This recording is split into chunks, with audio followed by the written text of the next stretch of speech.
नमस्कार दोस्तों, स्वागत है आप सभी का आपके अपने चैनल में। दोस्तों, आखिरकार रेलवे की तरफ से नोटिफिकेशन आ गया। कहते हुए बड़ा दुख हो रहा है कि रेलवे को जिस प्रकार के बदलाव करने चाहिए थे वो बदलाव डिपार्टमेंट ने नहीं किए। रही बात कोर्ट केस की, उसकी भी जानकारी आप लोगों को मिल जाएगी मल्टीपल प्लेटफॉर्म के माध्यम से। आप लोग उसके बारे में थोड़ा वेट करें और जैसी जानकारी आती है आप लोगों को ज़रूर प्रोवाइड करते हैं। अभी ये जो नोटिफिकेशन निकाला है इसमें किसी भी प्रकार का ऐसा बदलाव नहीं किया गया, ना आईटीआई वाले भाइयों के लिए ना अप्रेंटिस वाले भाइयों के लिए, जो बच्चे जो है चाह रख रहे थे। इस वीडियो में नोटिफिकेशन को मैं पूरा निचोड़ के रखूँगा ताकि आप लोगों को सटीक जानकारी मिल सके और आप लोगों को भटकना ना पड़े। रही बात कंटेंट की, तो कंटेंट मैंने आप लोगों के लिए लॉन्च कर दिया है, लिंक डिस्क्रिप्शन में है। ग्रुप डी के लिए स्पेशली है, मैंने आप लोगों को बोला था कि कर दूंगा और अभी उसमें पूरा कंटेंट नहीं आया है। आप लोग थोड़ा पेशेंस रखना, धीरे धीरे करके सारा कंटेंट मैं आप लोगों के लिए अपडेट करूंगा, ठीक है। और यहाँ पर अगर हम डेट की बात करें, डेट जो है आप लोगों को 23/1/2025 से फॉर्म शुरू हो जाएगा। क्लोजिंग डेट जो है 22/2/2025 तक आप लोगों के लिए यहाँ पर रखी गई है। सीसीएस वाले भाई जो अप्रेंटिस करके बैठे हुए रेलवे से, तो भाई 22/2/2025 तक अगर आपकी अप्रेंटिस कंप्लीट है तो आप लोग इसका फॉर्म फिल कर सकते हैं। अगर आपने जो है यहाँ पर अपना एग्ज़ाम दे दिया लेकिन आपका सर्टिफिकेट आपको नहीं मिला इस पर्टिकुलर डेट तक, तो भी आप इसका फॉर्म फिल कर सकते हैं, लेकिन डॉक्यूमेंट वेरिफिकेशन के दौरान आपको सर्टिफिकेट प्रोवाइड करना पड़ेगा। इसके बारे में नीचे भी डिपार्टमेंट ने जानकारी दे रखी है और ये चीज़ मैं आपको पहले भी बता चुका था कि इस पर्टिकुलर डेट तक आपका जो है यहाँ पर अप्रेंटिस कंप्लीट होना चाहिए। हाँ, उसमें मैंने आपको ये नहीं बताया था कि आपका जो है एग्ज़ाम अगर हो गया तो आपको मौका मिल जाएगा, लेकिन यहाँ पर डिपार्टमेंट ने मौका दे दिया है। Date of application fee payment ये दे रखी है, date and time for modification window ये दे रखी है, ठीक है। एक एक जानकारी आपको प्रोवाइड करूंगा, धीरे धीरे करके सब बताऊंगा। हाँ, बच्चे बस एज को देखकर थोड़ा सा खुश होंगे। 18 से 36 साल एज का क्राइटेरिया है। 32,438 ही पोस्ट है, जिसमें से लगभग 6,400 समथिंग अप्रेंटिस वाले भाइयों के लिए रिजर्व रहेगी। उसके बाद अगर हम बात करें, जो जो इम्पोर्टेंट चीज़ें उस पर मैं फोकस ज़रूर करूँगा। एज लिमिट 1/1/2025 के बेस पे कैलकुलेट की जाएगी, ये आप देख सकते हैं। बाकी जो रिलैक्सेशन मिलता है SC ST OBC को वो मिलेगा, और जो अन्य क्राइटेरिया होता है रिलैक्सेशन मिलने का वो आप लोगों को मिलेगा। जब आप लोग इसका रजिस्ट्रेशन करेंगे तो बहुत केयरफुली आप लोगों को रजिस्ट्रेशन करना है। किसी भी प्रकार की गलती आप लोगों से नहीं होनी है, क्योंकि अगर गलती हुई तो आप सभी जानते हैं उसका हर्जाना आप लोग को क्या भुगतना पड़ता है। मॉडिफिकेशन के दौरान पैसे देने पड़ते हैं, और अगर रजिस्ट्रेशन में कुछ ऐसी चीज़ें होती है जो चेंज आप लोग नहीं कर सकते, उससे भी आप लोगों को जो है गुजर कर जाना पड़ सकता है। तो इस सारी चीज़ों का आप लोगों को ध्यान रखना पड़ेगा। बाकी सीसीएस वाले भाइयों के लिए जो कंडीशन पहले थी 2019 में, वही सारी कंडीशंस हैं। जैसे आपका जो है यहाँ पर फिजिकल नहीं होगा, और यहाँ पर जो है जो भी आपको बेनिफिट मिल रहे थे वो आपको मिलेंगे। 1/3 का, 20% रिजर्वेशन का, वो सारी चीज़ें आपको दी जाएगी। उसके बाद जो है यहाँ पर राइट ऑफ अपॉइंटमेंट है, पोस्टिंग है, जो जो मोस्ट इम्पोर्टेंट चीज़ है उस पर हम लोग फोकस कर लेते हैं। Free train travel facility, free sleeper class train pass is admissible to SC और ST कैंडिडेट, इनको दिए जाएंगे। उसके बाद जो है वैकेंसीज आप लोग यहाँ पर अगर देखें, मेडिकल स्टैंडर्ड A2 लेवल का है, A3 लेवल का है। विज़न आप लोग देख लेना, जो विजुअल जो एक्यूटी आप लोगों की होगी, B1 लेवल का है, B2 लेवल का है, C1 का है, C2 का है। इसी लेवल से आप लोगों को गुजरना पड़ेगा। और किसको इस लेवल से गुजरना पड़ेगा, मेडिकल पे सेपरेट वीडियो बना के आपको जानकारी दे दी जाएगी, ठीक है। अभी जो फॉर्म फिल करने लायक चीज़ें हैं वो आप लोगों को जानना बहुत ज़रूरी है। ऑल ओवर इंडिया से आप लोग फॉर्म फिल कर सकते हैं। एज एक 2025 के बेस पे कैलकुलेट की जा रही है। Prescribe age in normal course 18 to 33 साल है, लेकिन age as applicable to this centralise notification वो 18 से 36 साल आप लोगों को दे रखी है कोविड की वजह से। उसके बाद कम्युनिटी कैटेगरीज के जो अलग एज रिलैक्सेशन मिलता है वो मिलेगा। उसके बाद अगर हम यहाँ पर देखें कोर्स कंप्लीटेड एक्ट अप्रेंटिस को जो रिलैक्सेशन मिलता है वो मिलेगा, 3 साल का अलग से इन्होंने दे रखा है। तो कोर्स कंप्लीटेड एक्ट अप्रेंटिस जो ज़्यादा ही ओल्ड हो चुके हैं वो भी आई थिंक इसका फॉर्म फिल कर पाएंगे। उसके बाद अगर हम नीचे बढ़े एजुकेशन क्वालिफिकेशन, तो भाई ये नोटिफिकेशन की जो टच में चीज़ें दे रखी है वो हम लोग पढ़ के आप लोगों को बताएंगे। उसके बाद अगर फीस की बात करें तो जितने यहाँ पर for all candidate except the fee concession category mention below serial number out of this fee of 500 and amount of 400 shall be refunded, यानी आपसे 100 रुपये लिए जाएंगे, 400 आपको रिफंड कर दिए जाएंगे, लेकिन डिटेल्स आपको सही डालनी है फॉर्म फिल करते टाइम।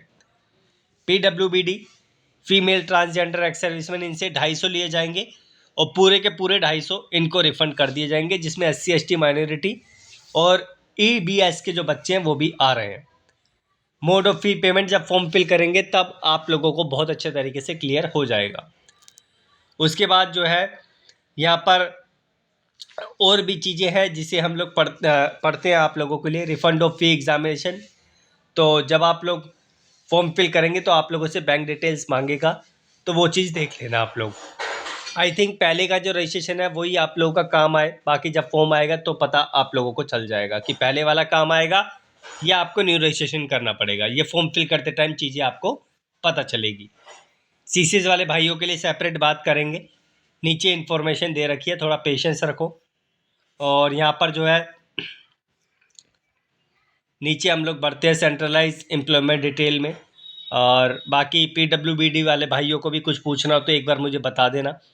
इसमें जो जो इन्फॉर्मेशन दे रखी होगी PWBD की वो सारी निकाल कर आप लोगों के सामने प्रेजेंट कर दूंगा। अभी जो मुझे लग रहा है कि जहाँ पर मुझे रुकना चाहिए वहाँ पर मैं रुकूंगा। और यहाँ पर जो है रेलवे अप्रेंटिस का पूरा ज्ञान हम लोग आप लोगों को देते हैं यहाँ से। तो the vacancies to be filled from among the course completed apprentice train in railway establishment processing national apprentice certificate NAC granted by NCVT। आप कई बच्चे बोलेंगे सर जी SCVT से तो फॉर्म ही फिल नहीं कर सकते, तो भाई आप लोग SCVT से भी कर सकते हो, ऐसी कोई भी आपको परेशानी नहीं है। SCVT के बाद आपने अप्रेंटिस किया रेलवे से तो भी आप उसी बेनिफिट के लिए एलिजिबल हैं जो आप लोग जो है पहले से प्राप्त कर रहे हैं। This will be in the nature of horizontal reservation. Horizontal reservation vertical के बारे में मैंने आपको समझा ही दिया है। As in the case of persons with benchmark disability PWBD and ex-servicemen. However, unlike in the case of PWBD, there will no carry forward of the unfilled vacancies to be filled by this mechanism. In case of shortfall, the vacant slots shall be filled from other in the combined merit list. उसके बाद यहाँ पर आप लोग देख सकते हैं जो मैंने आपको बताया स्टार्टिंग में, closing date of online application 22/2/2025 है। और यहाँ पर डिपार्टमेंट ने बोला है कि 22/2/2025 तक आप लोगों का या तो आपके हाथ में अप्रेंटिस सर्टिफिकेट हो या फिर आप लोगों ने जो है यहाँ पर एग्ज़ाम दिया हो तो भी आप लोग फॉर्म फिल कर सकते हैं, लेकिन डॉक्यूमेंट वेरिफिकेशन के दौरान आपको सर्टिफिकेट जो है प्रोवाइड करना पड़ेगा। ठीक है, अगर आपने एग्ज़ाम दे मतलब जो भी आपका प्रैक्टिकल है वो आपका हो गया, लेकिन सर्टिफिकेट जो है डिपार्टमेंट ने अभी इश्यू नहीं किया है तो भी आप लोग फॉर्म फिल कर पाएंगे। लेकिन यहाँ पर जो है आप लोगों को डॉक्यूमेंट वेरिफिकेशन के दौरान सर्टिफिकेट प्रोवाइड करना पड़ेगा। मैं फिर भी एक बार पढ़ देता हूँ। Closing date of online application 22/2/2025 of the centralise notification shall be the cut off date of completion of apprentice. A candidate shall be considered to have completed act apprentice training only if he or she already appeared in the NCVT examination before the last date of online application. The result for which might not have been declared. However, the candidate should submit the NSC certificate issued by NCVT during document verification, following which he or she shall not be eligible for reservation as CCA train. ठीक है, in railway establishment under this provision. ठीक है, आशा करता हूँ ये चीज़ आप लोग समझे होंगे। उसके बाद the course completed act apprentice will be eligible to apply for any RRB any RRC। ठीक है, ये बात मैं आपको पहले बता चुका हूँ कि किसी भी जोन से आप लोग फॉर्म फिल कर सकते हैं। The course completed act apprentice will be given due weightage for the marks obtained in the national council of vocational training examination such that 1/3 marks in the preparation of the final merit list after conduct of CBT shall be based on the marks obtained in National Council of Vocational Training Examination. वो 1/3 के बारे में बता रहे हैं. In situation where the marks obtained after adding the NCVT score is less than that of the marks obtained originally in CBT, then the higher best of the 2 marks obtained by the candidate will be awarded for preparing of the final merit. The course completed apprentice will be exempted from physical efficiency test. आपको PT नहीं देने दिया जाएगा. Course completed at apprentice trained in railway should upload the detail of marks pertaining to NCVT examination. Form fill करते time आपको certificate upload नहीं करना पड़ेगा, ओनली मार्क्स डालने पड़ेंगे जैसे डिपार्टमेंट ने बोला है. If a candidate force to feed his or her NCVT marks, weightage of marks shall not be given. बहुत केयरफुली हमारे अप्रेंटिस भाइयों को डिटेल्स को डालना पड़ेगा, तभी आप लोगों को बेनिफिट मिलेगा. अदरवाइज आप जानते हैं जैसा 2019 और 18 में बच्चों के साथ हुआ, वो भी आप लोगों के साथ हो सकता है. Special note for all candidate seeking reservation relaxation, ये उनके लिए. No objection certificate NOC for serving employ candidate serving in any central state government document department including railway or public sector undertaking में अप्लाई डायरेक्टली. आप directly apply कर सकते हैं. Duly informing there employer, यानी अपनी कंपनी को inform करके, अपने डिपार्टमेंट को इन्फॉर्म करके. Shortlisted candidate should produce NOC from the employer. जब आप शॉर्ट लिस्ट हो जाएंगे तब आपको NOC देने पड़ेगी, अभी कुछ नहीं देना. रिक्रूटमेंट प्रोसेस है. सिलेबस में कोई चेंज नहीं है, जैसा सिलेबस था आप लोगों का वैसे रहेगा. जैसे मान लो आप अप्रेंटिस नहीं किए, ITI 10th के बेस पे अप्लाई कर रहे हैं, तो पहले आपका CBT होगा, फिर PET होगा, फिर DV होगा, फिर मेडिकल होगा. उसके बाद कंप्यूटर बेस्ड टेस्ट. ये CBT आप लोग देख सकते हैं, 1/3 की नेगेटिव मार्किंग भी, इस चीज़ का ध्यान रखना.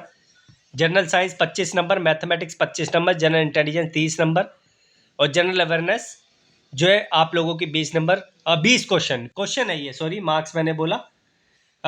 ये जो है आप लोग देख सकते हैं, ये क्वेश्चन है आप लोगों के. 100 क्वेश्चन टोटल आप लोगों के आएंगे. 90 मिनट आप लोगों को दिए जाएंगे यहाँ पर, जो एक एवरेज होगा सबके लिए. और examination duration will be 120 minute for eligible PWBDs candidate accompanied with scribe. अगर आप स्क्राइब लेकर जा रहे हैं तो आपको जो है यहाँ पर 120 मिनट दिए जाएंगे PWBDs को. और section wise distribution given in the above table is only indicative and there may be some variation in the actual question paper. There will be negative marking of 1/3, ये तो होनी है. और बाकी जो है minimum percentage of marks short listing in various communities 40%, EWS के भी 40%, UR के भी 40%, OBC के 30%, SC के 30%, ST के 30%. इतने मिनिमम आपको लाने हैं. ये कंडीशन CCS पे एप्लीकेबल नहीं होती है, इस चीज़ का भी आपको ध्यान रखना पड़ेगा. क्वेश्चन टाइप एंड सिलेबस आप लोग देख सकते हैं क्या क्या सिलेबस में दे रखा है, और सिलेबस के अकॉर्डिंग ही आपको कंटेंट मैंने दिया है ग्रुप डी का. अब तक का मेरा one of the best content है जो आपको ग्रुप डी के लिए मैं प्रोवाइड कर रहा हूँ. सफलता की गारंटी है कि इतने मार्क्स आप आसानी से लेकर आओगे जो मैंने टेम्पलेट पे रखे हुए हैं. डिस्क्रिप्शन में लिंक है, एप्लीकेशन डाउनलोड करके कंटेंट आप लोग ले सकते हैं. अगर आप लोग मेरे कंटेंट से ग्रुप डी में पास होते हो तो इतनी गारंटी दे रहा हूँ कि आपका जो 50% अमाउंट है वो मैं आपको रिफ़ंड करके दूंगा.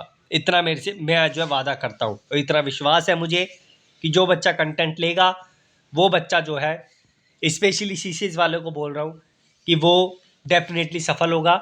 अभी पूरा कंटेंट मैंने ऐड नहीं किया है, थोड़ा सा पेशेंस रखना. नोटिफिकेशन आ गया इस वजह से उसको लॉन्च करना पड़ा, तो आप लोग थोड़ा पेशेंस रखना. उसमें कंटेंट 2 दिन के अंदर अंदर फुल मैं अपनी साइट से डाल दूंगा. ठीक है, हिंदी और इंग्लिश दोनों लैंग्वेज में. एप्लीकेशन का लिंक डिस्क्रिप्शन में. ये RRBs RRCs है आप लोगों के लिए, आप लोग देख सकते हैं.